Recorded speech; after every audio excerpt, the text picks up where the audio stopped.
औज़ुबिल्लाहिमिनश्शैतानिर्रजीम बिस्मिल्लाहिर्रहमानिर्रहीम। अस्सलामुअलैकुम ख़वातीन और हज़रात, मैं हूं आपका होम्योपैथिक डॉक्टर रिजवान साकिब और आपसे मुखातब हूं शमा होम्यो क्लिनिक लाहौर पाकिस्तान से। अब आपकी सहूलत को मद्देनजर रखते हुए नए साल से शमा होम्यो क्लिनिक ने फर्स्ट शिफ्ट दिन 1 बजे से शाम 5 बजे तक का आगाज भी कर दिया है। अब आप सोमवार, मंगल, जुमेरात और जुम्मा चारों दिन दोपहर 1 बजे से शाम 5 बजे तक पहली शिफ्ट में चेकअप के लिए तशरीफ ला सकते हैं या ऑनलाइन चेकअप के लिए अपॉइंटमेंट मुकर्रर कर सकते हैं। सेकंड शिफ्ट भी हस्बे मामूल शाम 5:30 बजे से रात 8:30 बजे तक आपकी सेहत से मुतालिक बेहतरीन सहूलियात फराहम करने के लिए बदस्तूर कोशा रहेगी। आइए आज बात करते हैं कि नज़ला, ज़ुकाम या केरा या जिसको हम साइनस के नाम से भी उर्फ़ आम में जानते हैं, तो ये क्या चीज़ है, इसके असबाब क्या हैं और इसका होम्योपैथी में इलाज क्या है। साइनस का जब हम नाम लेते हैं तो इसमें असल में बात होती है साइनोसाइटिस के, साइनस की सोजिश, और इसकी वजह से गाढ़ा पीला नज़ला बाज़ औक़ात नाक में जमा रहता है। बाज़ औक़ात ये होता है कि फ्लू के सूरत में, नज़ले की सूरत में वो बहना शुरू हो जाता है। बाज़ औक़ात इसकी वजह से छींकें आती हैं और बदबूदार जो है वो सांसें आती हैं, और इसके साथ ये भी होता है कि सूंघने की हिस्स ख़त्म हो जाती है बाज़ लोगों में, और उनको खुशबू और बदबू में तमीज़ ख़त्म हो जाती है। बाज़ औक़ात जायका जो है उसकी हिस्स ख़त्म हो जाती है, और इसके अलावा कभी एक साइड नाक की बंद रहती है, कभी दूसरी साइड बंद रहती है, और बाज़ औक़ात दोनों तरफ से नाक बंद हो जाती है और मुंह खोल कर सांस लेना पड़ता है, और बाज़ औक़ात खराटे शुरू हो जाते हैं, और इसके अलावा टॉन्सिल्स बन जाते हैं। वो सारा कुछ ये साइनोसाइटिस या नाक की सोजिश की वजह से होता है। अच्छा, ये होती ही क्यों है, इसकी वजह क्या है?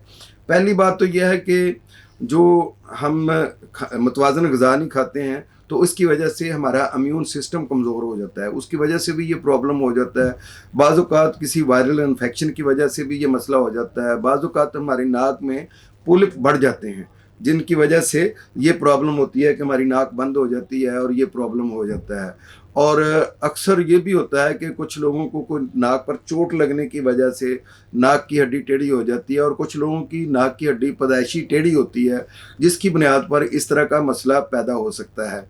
और आजकल तो ये है कि बच्चे ख़ास तौर पर, चूँकि सर्द गर्द मौसम में और गर्द से और मट्टी से, धूल से परहेज़ नहीं करते हैं, उसकी वजह से उनको बाज़ औक़ात मुख्तलिफ़ किस्म की एलर्जी हो जाती है, और उसकी वजह से ये साइनस का प्रॉब्लम हो जाता है।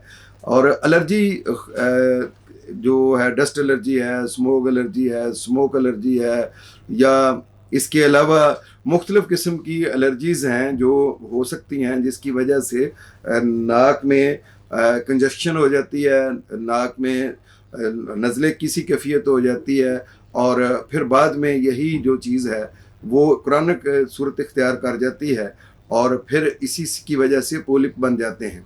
तो ये वो जो सारी मैंने आपको वजूहात बताई हैं, इनके मुख्तलिफ़ टेस्ट भी हैं, लेकिन यह है कि आम तौर पर फिज़िकली मुआयने से ही डॉक्टर देख लेता है कि पोलिप तो नहीं नाक में बने हुए, या नाक की हड्डी टेढ़ी तो नहीं है, और बाकी दीगर चीज़ों को भी देखा जा सकता है, टॉन्सिल तो नहीं बन गए हैं।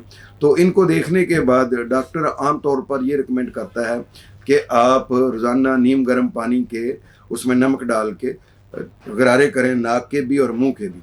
और अगर इससे आप स्टेबल नहीं होते हैं तो फिर आपकी कुछ डाइट चार्ट बना कर दिया जाता है कि आप ये चीज़ें खानी है आपने और ये चीज़ें नहीं खानी है। और दूसरी चीज़ यह है कि होम्योपैथी की मुख्तलिफ़ मेडिसिन हैं जो इस काम के लिए इस्तेमाल होती हैं। आप उनमें से कुछ मेडिसिन के मैं नाम बताता हूँ, लेकिन सेल्फ मेडिसिन से गुरेज करें। सेल्फ मेडिकेशन बाज़ औक़ात जो है वो नुकसानदेह भी साबित हो सकती है। तो सेल्फ मेडिसिन की बजाय आप किसी अच्छे होम्योपैथ मुआलिज से मिलें, और इन अद्वियात में से कोई मेडिसिन आपको वो तजवीज़ करके दे देगा। मसलन कालीबाइक्रोम बहुत अच्छी मेडिसिन है, लेकिन उस वक्त जब नज़ला बिल्कुल नाक में जमा हुआ हो, और अगर آپ کو بدہضمی کی وجہ سے نزلہ زکام رہتا ہے, پیٹ خراب رہتا ہے اور پیلے رنگ کا نزلہ خارج ہوتا ہے, تو اس کے لیے میڈیسن پلساٹیلا بہت اچھی میڈیسن ہے.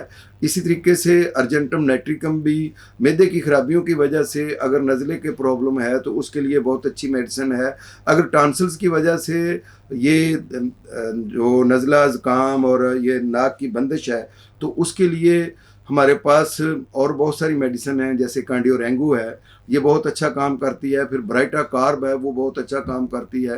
اور اسی طریقے سے اگر ناک کی ہڈی ٹیڑھی ہے اور اس کی وجہ سے نزلہ زکام ہے تو پھر لیمنا مائنر بہت اچھی میڈیسن ہے, اس کے ذریعے سے ہم علاج کر سکتے ہیں. اور اگر پولپ بنے ہوئے ہیں تو اس کے لیے کلکیریا فلور میڈیسن ہے, پھر ہائیڈراسٹس میڈیسن ہے. یعنی بہت ساری میڈیسن ہیں جو ہومیوپیتھی میں اکارڈنگ ٹو سمٹمز دی جائیں تو نزلہ زکام اور ناک کی بندش اور پولپ کا بننا اور سائنوسائٹس کا علاج ہومیوپیتھی کے ذریعے سے کیا جا سکتا ہے. بہت شکریہ. اللہ حافظ. السلام علیکم. شمع ہومیو کلینک, شمع پلازا, شمع میٹرو اسٹیشن, 72 فیروز پور روڈ, لاہور. مزید معلومات کے لیے ہمارا نمبر نوٹ کر لیجئے 0303 7578 803